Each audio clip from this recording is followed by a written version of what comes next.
Hobe Sound has some wonderful nature parks. That's right, they sure do. And I know you want to know more about them, so stay tuned.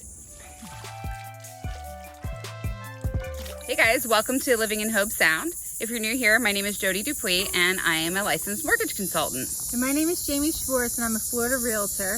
And on this channel, we discuss living and working in Hobe Sound or moving to Hobe Sound or the surrounding area. Tell us what you want to know more about in the comment section. Leave us a little comment and we'll try and do a video on what you want to see. Even better, just give us a call.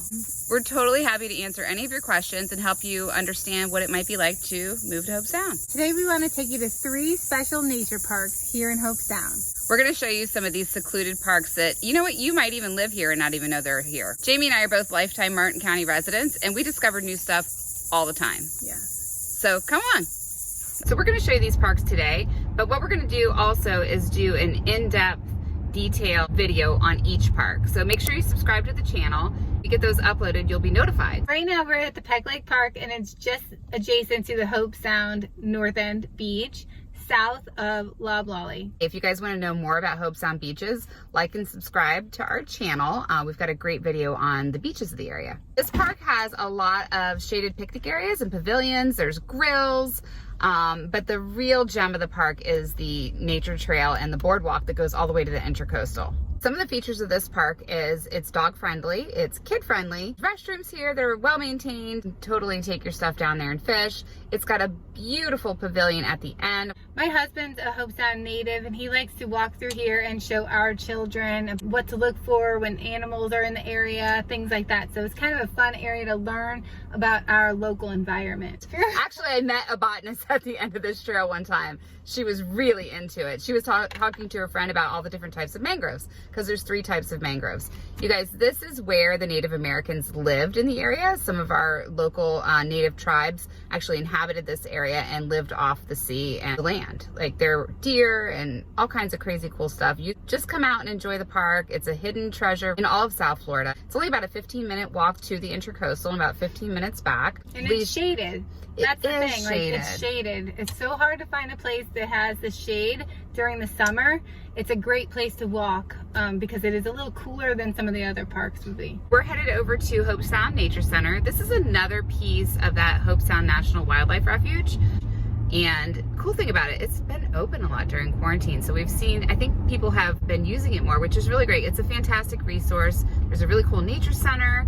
And then of course the trail. And then there's the beach. Check out our beach video. The Nature Center is a nonprofit organization and it's a really cool spot. You should go in there and check out some of the native wildlife that they're rehabilitating and taking care of. Debbie is the manager of the Nature Center. They have summer camp, turtle walks. You can go during nesting season. Have you done one of those forums? I've not done the forums, but my children have done camps over the summer or spring break and they've learned a ton. They also have an internship for young people can become an intern and learn how to be a camp counselor. They can be junior camp counselors for the summer. A couple kids I know have actually participated in that program. You can do turtle walks at night, especially during nesting season. Located right near Hobe Mountain, which is the highest peak. We're near there, so there's some really cool peaks and valleys through the nature trail systems.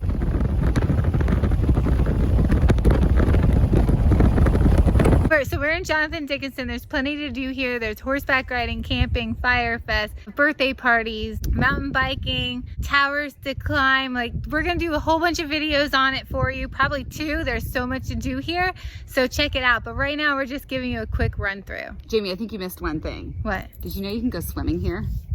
No. Would you go swimming here? No.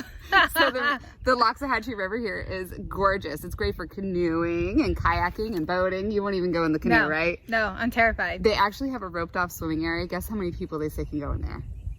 Just guess. 100. 250 What? people. What? I've never seen like 2 people swimming in there. So there's a lot of gators in here, guys. They are really cool to see from afar, but you certainly don't want one to like swim up on you. No, I'm good. Take the local advice on that one. No swimming. Stay out of the water. I don't care what the sign says.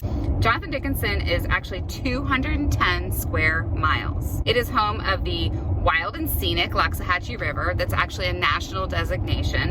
And the river is about 7 miles long through the park. Really precious pine scrub habitat. And you can get ranger guided tours on the water and through the park. Have you ever done a tour, Jamie? I've not done the tour, but I have taken my own boat back there out to Trapper Nelson's and toured that area. And when we were going back there, we saw manatees and alligators. I've not seen a dolphin back there, although I've heard of people seeing some, but generally it's fairly brackish freshwater, so I don't see those as much. Yeah, when you say alligators and manatees, well, you think of the alligators living in the freshwater and the manatees in the saltwater. Brackish is key here. They just did a recent study on the dolphins and their habits through the rivers and going upstream, and they do like to come into the freshwater through the brackish network. Do you know what other saltwater animal loves to come to brackish water? I don't, Jamie. Please tell me. Sharks. Sharks like to have their babies upstream where it's safe, so they'll come up through Jonathan Dickinson and they will have their babies here, and they'll stay here till they grow, and then as they grow they'll slowly get closer out to the ocean. In fact, a shark has been found all the way up in Illinois before. That's nuts. My favorite part about Jonathan Dickinson is when during the winter the horses come and you're allowed to go for horse tours through Jonathan Dickinson on the horses. Actually have a group of horses that live part-time in Cades Cove, and that's part of the Great Smoky Mountain National Park up in Tennessee, and they live the other part of their lives right here in Hobe Sound. You can do equestrian camping and then go ride out. There are many types of camping in Jonathan Dickinson. Jonathan Dickinson is the largest state park in South Florida. There's primitive camping all the way to cabins, so everything in between, tents, RV, any kind of camping that you want can be had here. We stayed in the cabins. This will be our third year staying in cabin for Firefest. This is, you know, we live locally, but it's like a cool local getaway, and you're immersed in the park when you get to stay there. And so you can do like company picnics here. We had birthday parties here. We did it at the pavilion, big party barbecue. It was a lot of fun. Hobe Mountain is the highest point in Martin County. It's actually 86 feet above sea level, and when you're on the mountain, you're at 86 feet, but then there's another 27 feet you can go and climb through the fire tower, so that's really cool. This area was inhabited by Native Americans and then early pioneers as well. Hang in there, we got a couple little bonus features we're going to show you in just a second. In this bonus section, we just want to tell you about two really cool trails. One is the Sea Branch Reserve. Pigs have it tore up. And the pigs have it tore up in here.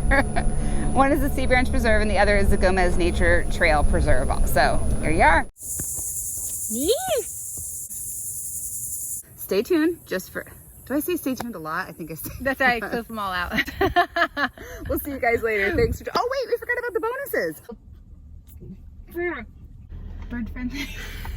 Bird friendly. Okay, what am I saying? You can cut that out. So no, I'm gonna leave that in there forever and ever.